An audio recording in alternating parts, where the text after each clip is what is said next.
Johnny set set Johnny set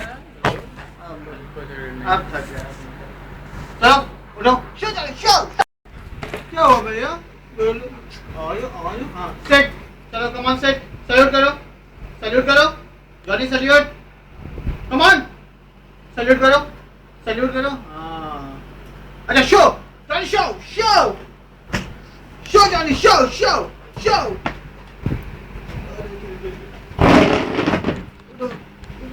हाँ Johnny show Johnny show इधर मनीष पे शो कर दो इस पे शो जॉनी शो जॉनी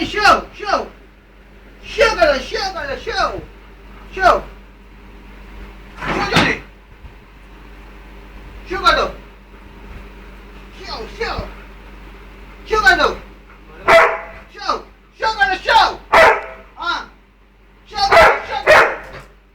कर दो इस पे शो अच्छा सेट डाउन सेट कमान सेट चलो सल्यूट करो ओके हाँ ठीक है बस बेटा नहीं करते नहीं सेट चलो स्लिप जॉनी स्लिप जॉनी ओ जॉनी स्लिप चलो सो जाओ स्लिप चलो स्लिप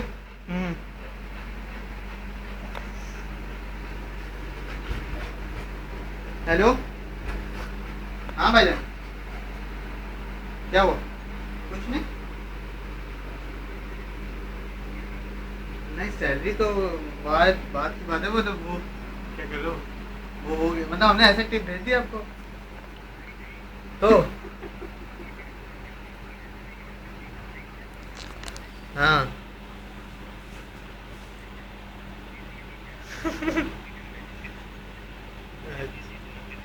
अच्छा बस आप कुछ नहीं हमने कहा ट्रिप अच्छी है ले लीजिएगा देख लीजिएगा शेयर अच्छा है ठीक है जिसने भी प्राइस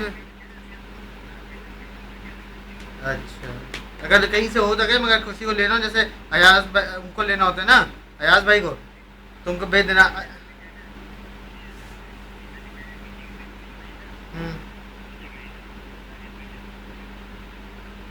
ठीक है मतलब अपने अयाज भाई से कह दीजिएगा ठीक है हम फिर आपको मम्मी वाले फ़ोन से बात करते हैं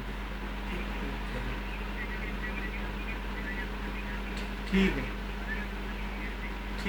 नहीं हम बाहर थे ना इसलिए हमने वो नहीं किया ठीक है अभी हम करते थोड़ी देर में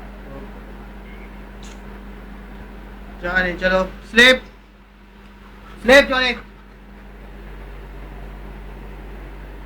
बस करो भैया कितनी वीडियो रिकॉर्डिंग करोगे वो तो क्या आपकी सैलरी बढ़ गई आप कैसा लग रहा है सैलरी बढ़ गई क्या बढ़ी कमेंट दीजिए अपने नहीं भैया अच्छी है बस करिए बस ठीक है अच्छा। जॉब सेटिस्फेक्शन मिल रहा है आपको हाँ अब थोड़ा लग रहा है जॉब सेटिस्फेक्शन कितने शेयर चल रहे हैं आपके आस वो नहीं पता मतलब नहीं पता कैसे नहीं जवाब देना पड़ेगा दर्शक देखेंगे 70% चल रही है इसका मतलब मैं आपको भी 1 लाख रुपए दूँ 70% आप देंगे मुझे नहीं 70% टिप सही है 70% का रिटर्न नहीं सही 70% भाई एक ही बात हो गई लगभग वो बात अलग है रिटर्न 70% नहीं है रिटर्न आप कितना अब दे रहे हैं अश्योर्ड रिटर्न दिस मार्केट में कोई होता ही नहीं आपको नहीं होता है नहीं इसमें अश्योर्ड रिटर्न नहीं ये होता है कि अश्योर्ड लॉस होगा इससे ज्यादा लॉस नहीं होगा अच्छा इतना है मतलब स्टॉप लॉस पे मैं आपको 1 लाख रुपए दूँ तो आप मतलब मैक्सिमम लॉस हम आपका 70,000 से ज्यादा नहीं होने देंगे और बाकी आपकी किस्मत के हिसाब से होगा कि कैसा आपका काम होता है तो किस्मती की आप बात कर रहे हैं तो फिर हम दहरा पकड़ खेलेंगे 4 लोग बैठ के तो वो भी हो सकता है क्योंकि इसमें तो मेन काम ज़्यादा तक होता है कि कभी कभी शेयर ले लिए तो बढ़ जाता है कभी कभी नहीं बिक पाता है वो काम होता है नहीं तो ज़्यादातर क्यों नहीं बढ़ता है ज़्यादातर देखिए इसमें ऐसा होता है कि ये एक हम लोग प्रेडिक्शन करते हैं कि ये शेयर बढ़ना चाहिए मतलब आप लोग शेयर बाजार के ज्योतिषी हाँ ज्योतिष समझिए जैसे आप लोग हाथों की रेखा देखते हैं हम लोग ज्योतिष मतलब शेयर प्राइस की रेखा देख के बताते हैं कि आगे बढ़ेगा कि नहीं अच्छा ये बात है हमारे दर्शकों को आप कोई 5 शेयर बताएं जिससे उनकी ज़िंदगी कुछ संवरे, तो आप कौन से 5 शेयर बताएंगे? देखिए कल हमको मतलब जीएसएस अमेरिका अच्छा लग रहा है शेयर। जी, जीएसएस अमेरिका नोट किया जाए अंकित जैन की टॉप पिक। जीएसएस अमेरिका जी, वीनस रेमेडीज, वीनस रेमेडीज जी, आपका बीएल कश्यप, बीएल कश्यप जी, मैरिको, मैरिको। और 4 अभी अच्छे लग रहे हैं, बाकी एक बार देख के और ठीक है, बता अंकित देंगे। जैन ने इस समय सिर्फ 4 शेयर बताए हैं हमको। हमारे दर्शकों से निवेदन है कि इस पे काम शॉर्ट करें। टर्म अवधि के। ये शॉर्ट टर्म अवधि के हैं, उनका डिस्क्लोज कहना तो ये जीएसएस अमेरिका तो हमने भी बाय करवाया है क्लोजिंग टाइम में। और डिस्क्लोजर ये है कि मैं एसपीएफएल में काम करता हूँ, तो हम लोगों की ट्रेडिंग टिप्स में भी ये 4 शेयर्स गए हुए हैं। जी, ये है, मेरी पर्सनल होल्डिंग किसी में भी नहीं है। पर्सनल में आपकी आप अच्छा आप ऑप्शन में काम करते हैं? हाँ, मैं ऑप्शंस में काम ऑप्शन शौकीन है आप? ऑप्शन शौकीन नहीं, ऑप्शन का शौक लगा था, अच्छा, उसके बाद शौक लग गया मुझे। नहीं कोई बात नहीं, जो पैसा आएगा फिर शौक डेवलप हो जाएगा, उसमें कोई प्रॉब्लम वाली बात नहीं। आपको- जैन साहब सुनने में आया कि वीआईपी में आपका होल्डिंग है कुछ। मेरी होल्डिंग वीआईपी भी नहीं है। मैं मतलब हम इक्विटी एडवाइजर्स लोगों की होल्डिंग जी। नहीं होती। मैंने अपने क्लाइंट्स को बोला था कि होल्डिंग ले लीजिए, अच्छा होगा। जब जी। ये 290 के आसपास था तब की नहीं, बात है। सुनने में आया है हमारे सूत्रों से कि आपने राकेश झुनझुनवाला को रिकमेंड किया था वीआईपी। नहीं, हमने नहीं किया था, उन्होंने किया हो, खुद किया हो। हमने जब उन्होंने पकड़ा था उसके बाद हमने उससे पहले पकड़ लिया था, बस ये वो कह खबर सकते हैं। चोरी कर ली थी आपने? खबर चोरी नहीं, मतलब हमारे उनकी टाइमिंग एक तरीके से एक साथ बैठ गई थी, बस ये वो कह सकते हैं। आपने राम स्वरूप भी दिलवाया बहुत लोगों ने? नहीं, मैंने राम स्वरूप नहीं दिलवाया। बहुत लोगों ने, बड़े बड़े ब्रोकर्स बर्बाद हो गए इसमें ना। अब पता नहीं कैसे लोग, मतलब हमको नहीं पता, बट मेरी इसमें कोई रिकमेंडेशन नहीं थी राम स्वरूप में। 60% कैपिटल इरोजन हो गया लोगों जी में। वो तो है, बट मैं क्या कर सकता हूँ। यही इसीलिए कह रहा हूँ, इस मार्केट में स्टॉप लॉस के साथ चलिए तो आपका घाटा लिमिटेड होगा, वरना घाटा बढ़ता रहेगा। स्टॉप लॉस जंप करके फिर शेयर बढ़ता है, आप फिर बाई कराएंगे उसको? अब ये फिर से देखना पड़ेगा कि कैसे किस तरीके से भागा। अगर 60 के बाद भाग रहा है तो हम मना कर देते।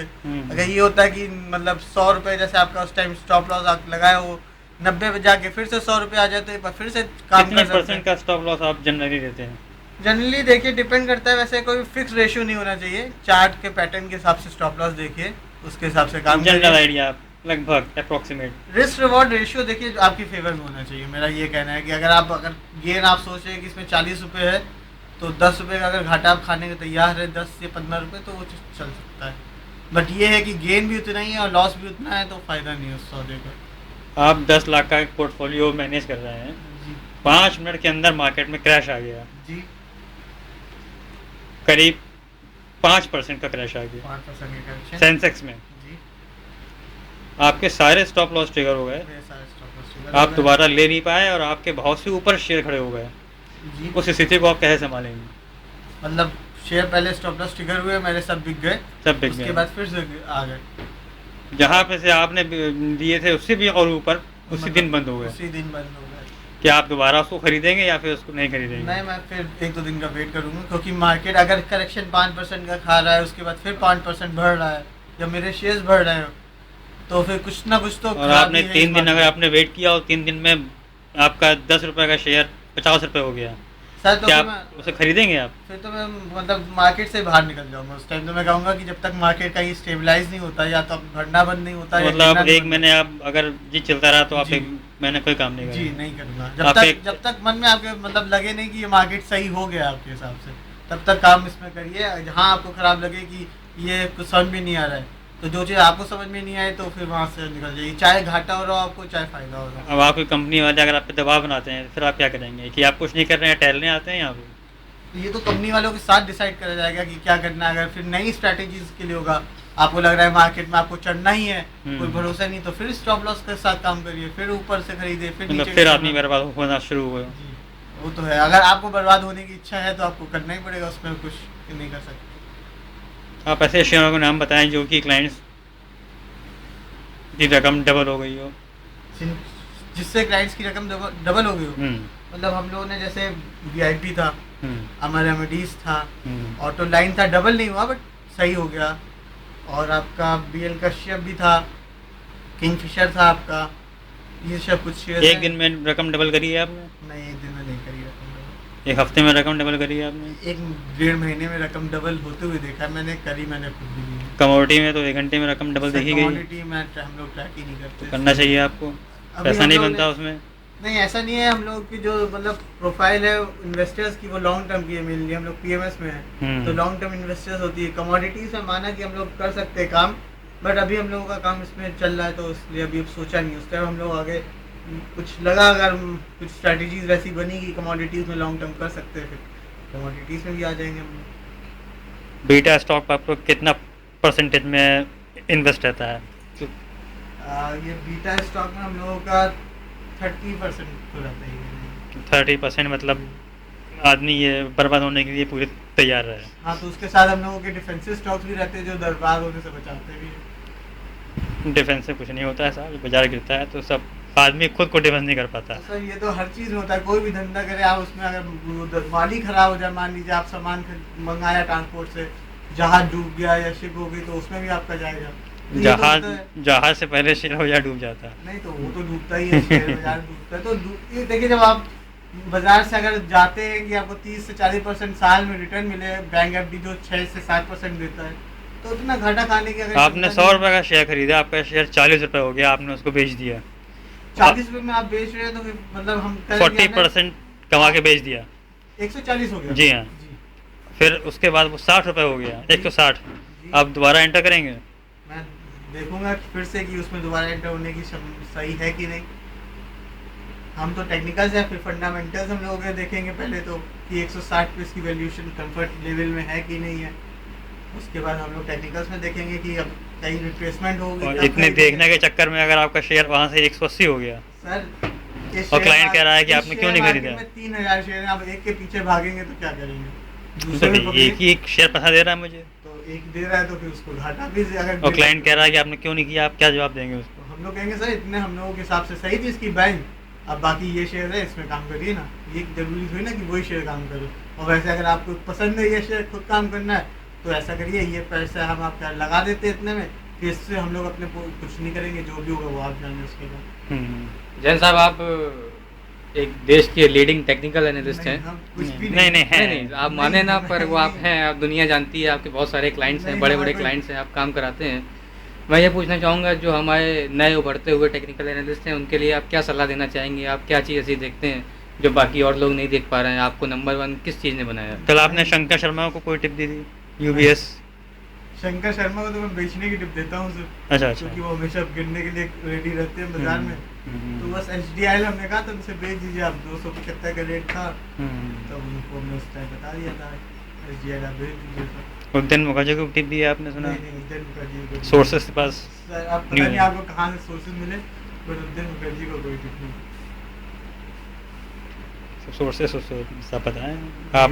वॉल स्ट्रीट में भी आपकी बड़े ब्रोकर्स जो चला रहे हैं बाजार, उनको उन पे भी आप कुछ उनको आप करेंसी में टिप दे रहे हैं? सर करेंसी तो मुझे खुद भी नहीं पता कि इंडिया की इस टाइम वैल्यूएशन क्या चल रही है। जैन साहब, कुछ लोगों का मानना है आपकी इतनी एक्यूरेट टिप जाती है, आपके ऑलमोस्ट 100% एक्यूरेसी रही है इतने बड़े लोगों के, तो कुछ लोगों का ये भी मानना है कि आप इनसाइडर ट्रेडिंग में कुछ इन्वॉल्व हैं, वरना इतना और भी जितने टेक्निकल एनालिस्ट हैं वो इतना अच्छा रिटर्न नहीं दे पा रहे हैं। आप ही देश के नंबर 1 एनालिस्ट बने हुए हैं, हर जुबान पे आजकल कोई भी शेयर्स का नाम आता है तो उनके जैन का नाम आ जाता है, हर आदमी आपसे टिप लेना चाह रहा है। तो ऐसा कुछ सुनने में आया कि इनसाइडर ट्रेडिंग में भी आप इन्वॉल्व हैं, इसलिए आपकी इतनी अच्छी टिप जाती हैं। आपका मतलब टिप जाने के बाद ही 5 मिनट में शेयर डबल हो जाता है कभी कभी, तो कैसे, ऐसा आप क्या देखते हैं टेक्निकली? कि मेरा कोई शेयर डबल नहीं हुआ, मतलब एक दिन में क्या, मतलब एक दिन में नहीं हुआ तो 5 मिनट में पता नहीं आपको कहाँ से खबर हो रही है। अगर आप मेरी बात बोले तो मैंने आपकी इंटरव्यू में बोला कि मेरा एक दिन में क्या, एक महीने में शायद कोई शेयर डबल हुआ हो, तो आप 5 मिनट में ये कहाँ से बोल रहे हैं? सोर्सेस से ये सुनने में आया है कि सामने सबूत के मैं आपसे बोल रहा हूँ, आपसे इंटरव्यू में मैंने खुद ही बोल दिया आपसे। नहीं, जाहिर सी बात है, कोई भी आप नहीं बताएंगे कि मैं इनसाइडर ट्रेडिंग में इन्वॉल्व हूँ। जब आप खुद ही कह रहे हैं कि मैं नहीं बताऊंगा, तो क्वेश्चन ही यहाँ पे गलत हो गया। जी जी जी, बिल्कुल सही, बिल्कुल सही। अगर आप बोल लो कि मैं नहीं बताऊंगा, तो फिर इस टाइम भी कैसे बताऊंगा? आप मार्केट में कितना समय अपने आप को 24 घंटे स्टॉक में देते हैं आप, 24/7? सर सुबह 9 बजे से लेके शाम के 5 बजे तक, और रात में 1 घंटा। रात में 1 घंटा? रात में 1 घंटा देख के कि कल कौन से शेयर बढ़ने हैं, क्या है, जो मेरी वॉच लिस्ट में होते हैं उनको देख लेता हूँ। 1 घंटे में आप सब देख लेते हैं पूरा बाजार? सब नहीं, थोड़े शेयर जो वॉच लिस्ट में 40-50 शेयर्स पे देखता हूँ, इससे ज़्यादा नहीं देखता हूँ। ग्लोबल मार्केट्स में क्या करते हैं? जोन्स देख लेता हूँ, सुबह क्या चल रहा है अपने एशिया में वो देख लेता हूँ। करेंसी वगैरह, इकोनॉमिक इंडिकेटर्स, वो सब दूसरा डिपार्टमेंट देखते हैं, मैं नहीं देखता। मतलब वो आपके जो अंडर में काम करता है वो? नहीं, मेरे अंडर नहीं, मेरे अरे साथ। सब कहने की यही बातें हैं। नहीं, कहने के लिए मेरे साथ में। किताब का बड़प्पन है। बड़प्पा नहीं, तो आप लोग बड़े आदमी ऐसी बात करते हैं। डाउ के बारे में क्या कहेंगे आप? सर गाँव के बारे में क्या कहना है, चल रहा है, बस चल रहा है, वो किसी तरह से अभी गिरा हुआ है, बढ़ रहा है। ओवरऑल ट्रेंड तो अभी ऊपर का नहीं, नीचे के लिए है। मेटल्स इंडेक्स के बारे में क्या कहेंगे आप? सर मेटल इंडेक्स मैं कह रहा हूँ कमोडिटीज़ में जैसा काम बीएससी में मेटल इंडेक्स है साहब? हाँ, मेटल्स के शेयर्स गिरे हुए हैं काफ़ी अपने पीक से, तो अभी तक गिरे हुए हैं, जब तक एक स्टेबिलिटी ना निकले ओवरऑल। कल आपको मेटल मार्केट बढ़ता दिखता है? कल के लिए नहीं कह सकता, ओवरऑल तो अभी नहीं दिखता। हमें सूत्रों ने बताया कि कल मेटल मार्केट बहुत बढ़ेगा। नहीं, कल की बात नहीं कहते ना, क्योंकि हम लोग कल क्या होगा ये नहीं बता सकते कि कल क्या होगा, परसों गिर जाए। ओवरऑल कह सकता हूँ कि अभी हम लोगों को इतनी तेजी नहीं आप लंबे अवधि में हाँ, विश्वास मतलब कुछ रखते तो हैं। टाइम हो कि कल आप हिंदुस्तान जिंक लेना पसंद करेंगे? सर मैंने चार्ट्स नहीं देखे हैं, उसका सिर्फ मूवमेंट देख के कुछ हिंदुस्तान कॉपर? कह तो ना मैं कमोडिटीज में नहीं ऐसा ट्रेड। कल आप ध्यान दीजिए। ये जो शेयर्स है ये कमोडिटी बेस्ड है पूरे, तो हम लोग मतलब अगर कमोडिटीज चलता है तो ये भी चलते हैं, कमोडिटीज गिरते हैं तो ये भी साथ में गिरते हैं। जिंदल ग्रुप में क्या हुआ कि सारे शेयर ऐसे भाग गए? ये तो पता नहीं, टेक्निकली में बाइंग आई थी तो बाइंग की सब शेयर्स सब शेयर्स पे थी। 50% बढ़ गए। सर वॉल्यूम बढ़ा था, ब्रेकआउट्स आए थे, उसके बाद वो शेयर भागा, हम लोगों ने भागते हुए को पकड़ लिया, उसके बाद निकल प्रॉफिट बुकिंग भी कर ली क्योंकि हम नहीं, ये लोग- तो मार्केट में एक कहावत है कि जब भी कोई शेयर भागता है सबसे पहले अंकित जैन ही उसको पकड़ते हैं। नहीं, ये कहावत नहीं है, मैं नहीं, अंकित जैन को पकड़ने के बाद ही भागता है। नहीं, गलत बोल रहे हैं जी आप। जी जी। नहीं, ये तो गलत कह रहे हैं आप लोग, मतलब ऐसा नहीं है, ब्रेकआउट आता है, अब देख लीजिए आप लोग। मेरे ही दोस्तों ने 2-3 लोग थे जो साथ में, जिनसे मैंने मतलब बातचीत होती रहती है, उन्होंने मुझे जिंदल के बारे में जी, बताया था कि जिंदल पॉली है, जिंदल जी, फोटो है, जी, जी। ये शेयर भागेंगे। जी तो अब मैं क्या, अब इसको आप इनसाइडर समझे, जबकि वो भी एक टेक्निकल एनालिस्ट है, जी, जी। तो उसमें मैं नहीं कर सकता। कभी कभी आपके साथ वाले लोग भी आपको बता देते हैं कोई अच्छा शेयर भागने वाला है, जी जी आपको अच्छा लगे आप भी कहीं बता दीजिए। जी, जी। ये होता है। कौन से शेयर में आदमी बर्बाद हो गया आपके, या आप खुद बर्बाद हो गए? हम बर्बाद, मैं जी रिलायंस मीडिया नाम का एक शेयर था, अच्छा, Adlabs. Adlabs use channel, उसमें मुझे बर्बाद कर दिया, मतलब मगर सिखा भी दिया। एक चीज़ तो ज़िंदगी में सीख ही ली उससे कि स्टॉप लॉस में काम करिए बस, क्योंकि अगर शायद मैं यही सोचता हूँ, शायद 1500 में खरीदा था, 1300 स्टॉप लॉस लगा देता, चलिए फिर 1100 में स्टॉप लॉस लगा देता या 500 में लगा देता, मैंने अच्छा। बेचा ही नहीं ये सोचने के लिए अब बढ़ेगा अब बढ़ेगा अब बढ़ेगा, तो बस एक स्टॉप लॉस लगा देते कि सीख आ गई है, और वो शायद मैं ज़िंदगी भर फॉलो हुई, वो स्टॉप लॉस खा के फिर बढ़ता है तो शायद दोबारा पकड़ लेते हैं। फिर पकड़ ले शायद। भावनाएं आपकी जुड़ जाती हैं शेयर से, जी, बच्चा शेयर बन जाता है आपका। एक शेयर कुछ के लोगों को होता है, जैसे कि रिलायंस शेयर है, बहुत लोगों को पसंद है, वो चाहे गिरते में उठाते रहेंगे, चाहे कुछ भी हो जाए, इतना पसंद है, तो ऐसा होता है कि शेयर से लगाव हो जाता है। कितने शेयर्स में आपका इन्वेस्टमेंट था, उसमें कितना पोर्टफोलियो आपका, कितने what chunk of money you have lost? Sir मुझे मतलब मैं मतलब मार्केट में ना टेक्निकल्स जानता था ना फंडामेंटल्स जानता था, सिर्फ न्यूज़ चैनल देखता था, उसके हिसाब से शेयर्स खरीद लेता था। तो मतलब एक तरीके से कहा जाएगा कि एडलैब्स ने आपको बहुत कुछ सिखा दिया और समाज को भी अंकित जैन के रूप में एक एनालिस्ट दिया जो आज सबके काम आ रहा है एडलैब्स की वजह से। एनालिस्ट तो कहना पता नहीं, मगर सिखा बहुत दिया। जी अंकित जैन साहब, काफ़ी बड़ा योगदान रहा आपका उसमें। जी इसका योगदान तो है, मतलब ये तो मैं खुद मानता हूँ कि योगदान तो है, एक चीज़ जो सिखा दी वो मेरे लिए बहुत। मुझे गेल ने योगदान दिया था 17.5 लाख रुपए का, MTNL भी दे गया था 5.5 लाख रुपए का, सेम डे। मतलब सीख, हाँ, ये मार्केट हर पल आपको कुछ ना कुछ सिखाता सिखाता रहेगा, है, जिंदगी भर सिखाता रहेगा। हर पल आप शायद जो स्ट्रेटजी बनाए वो 1 महीने तक आपके लिए सही हो, दूसरे महीने गलत हो जाए, इसलिए बदलते दौर में बदलते रहना चाहिए, ये भी सीख है। आपका समय देने के लिए IBN सेवन को बहुत बहुत धन्यवाद। हमारे साथ थे देश के लीडिंग टेक्निकल एनालिस्ट अंकित जैन साहब। जैन साहब बहुत बहुत धन्यवाद हमारे दर्शकों के लिए समय निकालने के लिए। ये थे हमारे अंकित जैन साहब जिन्होंने एक बार एडलैब्स में घाटा गा के समाज का बीड़ा उठाया कि किसी को लॉस नहीं होने देंगे, और उस दिन के बाद से इन्होंने वाकई अपनी बात रखी है और बहुत सारे लोगों को लॉस होने से बचाया है। अंकित जैन साहब धन्यवाद।